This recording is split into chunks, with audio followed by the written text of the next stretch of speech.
وعدہ کر کے روٹی کپڑا مکان کا ان لوگوں کو گھر نہیں بنا کے دیے گئے. اس لیے ان سے کہا گیا کہ جو کچی آبادیاں تھیں ان کو انہوں نے آفیشیل کر کے ادھر گیس کنیکشنز پہنچانے کی کوشش کی, جو بہت بھاؤنڈی انداز میں ہوتا رہا ہے. پرائم منسٹر کا یہ ویژن تھا کہ وہ لوگوں کو سستا گھر دیں جس میں لوگوں کا اپنا بھی کنٹریبیوشن ہو تاکہ وہ بہتر طور پہ رہ سکیں. احساس پروگرام کے تھرو فیملیز کو پروٹیکٹ کرنے کی کوشش کی ان دس کووڈ سچویشن. اکنامک کنڈیشنز میں جو بھی بیڈ کنڈیشنز تھیں اس کو اپلفٹمنٹ کی کوشش کی گئی.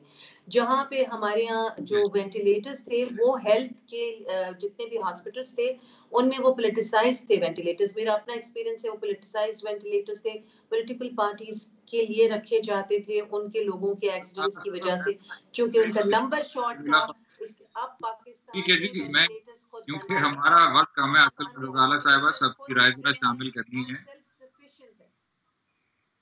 ٹھیک ہو گیا. اسی میں کیونکہ شرمیلا فاروقی صاحبہ کی بھی رائے شامل کر لیتے ہیں, وقت ہمارا کم ہوا جا رہا ہے. شرمیلا صاحبہ, ابھی ذکر ہوا روٹی کپڑا مکان کا, آپ کے قریب پی ٹی آئی کی کارکردگی کیسی رہی ہے؟ اور ساتھ میں یہ بھی ضرور بتائیے گا کہ اگر اختلاف ہے تو پاکستان پیپلز پارٹی کی متبادل پالیسی کیا ہوتی اور ہمیں کیا نظر آتی؟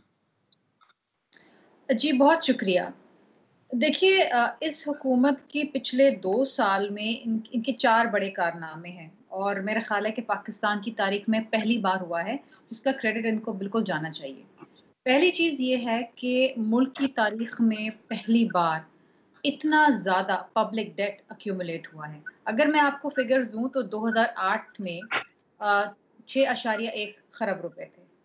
5 سال بعد 2013 میں وہ ہو گئے جناب 14.2 خرب روپے. یہ 5 سال میں ہوئے. اس کے بعد 2018 میں another 5 years added, اس میں 24.9 خرب. اور اس حکومت کے 2 سال میں یہ جم کر کے 35.2 خرب ہو گئے. یہ ملک کی تاریخ میں پہلی بار ہے کہ 11 خرب روپے صرف 2 سال کے اندر ایکیومولیٹ ہوئے ہیں. دوسرا ان کا بہت بڑا کارنامہ یہ ہے کہ ایف بی آر پہلی بار ملک کی تاریخ کے اندر اپنے اہداف جو ہے وہ اچیو نہیں کر پائے. مسلسل 2 سال سے F B R has failed to achieve its target. اس کے باوجود کہ اس کو ریوائز بھی کیا جا رہا ہے, وہ اپنے ہدف پورے کرنے میں کامیاب نہیں ہوا. تیسری بڑی کامیابی ان کی یہ ہے کہ ملک کی تاریخ میں پہلی بار ڈسپائٹ دا فیکٹ کہ عالمی منڈی کے اندر پیٹرولیم پروڈکٹس کی پرائسز جو ہے وہ کریش کر گئیں, انہوں نے راتوں رات 26 روپے پر لیٹر انہوں نے بڑھایا. اور عوام کو جب پیٹرول سستا تھا تو عوام کو پیٹرول نہیں میسر ہوا, لیکن جیسے ہی راتوں رات پیسے بڑھے یہ پیٹرول جو ہے تمام پیٹرول پمپس کے اوپر دستیاب ہو گیا. چوتھا ان کا بڑا کارنامہ یہ ہے کہ ملک کی تاریخ میں پہلی بار جی ڈی پی جو ہے وہ مائنس گروتھ دکھا رہا ہے آپ کو. یہ بہت 4 بڑے کارنامے, اور ایک بہت چھوٹے سے عرصے میں 2 سال میں انہوں نے یہ اچیو کر لیے. اب آ جاتے ہیں, غزالہ صاحبہ نے کچھ بات کری, ایک انہوں نے بات کی بی آئی ایس پی کی کہ ہم نے جی بڑے پیسے دیے اور ڈیلی ویجز کو دیے. یہ وہی بی ایس پی پروگرام ہے, دس از دیٹ سیم وہیکل جو پیپلز پارٹی نے اپنے دور میں شروع کیا, جس کو یہ لے کے آگے چل رہے ہیں. اور میں آپ کو ایک بات بتا دوں, اس میں کوئی ڈیلی ویجز کو نہیں ملا, اس میں صرف خواتین کے لیے یہ پروگرام مختص ہے, اور وہی خواتین جن کو آئیڈینٹیفائی کر کے اس پروگرام میں انکلوڈ کیا گیا تھا, وہ خواتین کو ان کے اندر رقم ملی. اور وہ رقم کیا ملی؟ رقم اس طریقے سے ملی کہ 4 ماہ سے انہوں نے پیسے نہیں دیے تھے, وہ اکٹھا کر کے انہوں نے ایک ساتھ دے دیے. اور شرم کی بات یہ ہے جناب کہ جب پیسے دیے جا رہے تھے, یہ ویڈیوز بھی بڑی وائرل ہوئی. کسی کو کہا جا رہا تھا کہ عمران خان صاحب کے لیے نعرہ لگاؤ تو ملے گا, کسی کو کہا جا رہا تھا کہ آپ ناچ کے دکھائیں تو آپ کو ملے گا. یہ ویڈیوز اگر آپ چاہیں تو میں آپ کو بھیج دوں, اور اگر مجھے پہلے پتا ہوتا کہ اس کے اوپر ڈسکشن لائیں گی غزالہ صاحبہ تو وہ ویڈیوز میں لے آتی اور میں آپ کو دکھا دیتی یہاں پر. دوسری چیز انہوں نے کہی کہ جناب گھر بنا رہے ہیں, اور جناب بالکل انہوں نے وعدہ کیا عوام سے کہ 50 لاکھ گھر بنائیں گے. پہلی بار اس بجٹ میں 750 گھر بنانے کا عندیہ دیا گیا, 1.5 ارب روپے مختص کیے گئے. ابھی اس پہ کوئی شروعات نہیں ہوئی, ابھی تو پیسے بھی ریلیز نہیں ہوئے ہوں گے, صرف 60. اور اگر اس پیس سے یہ چلتے رہے کہ ہر سال انہوں نے اگر 750 گھر بنانے, تو مجھے نہیں پتا کہ 50 لاکھ گھر کون سی صدی کے اندر جا کے بنیں گے. اس کے علاوہ بڑی چیزیں ہیں جناب, آپ دیکھیں ایگریکلچر آپ کے ملک کا 20% جی ڈی پی کو کنٹریبیوٹ کرتا ہے, لیکن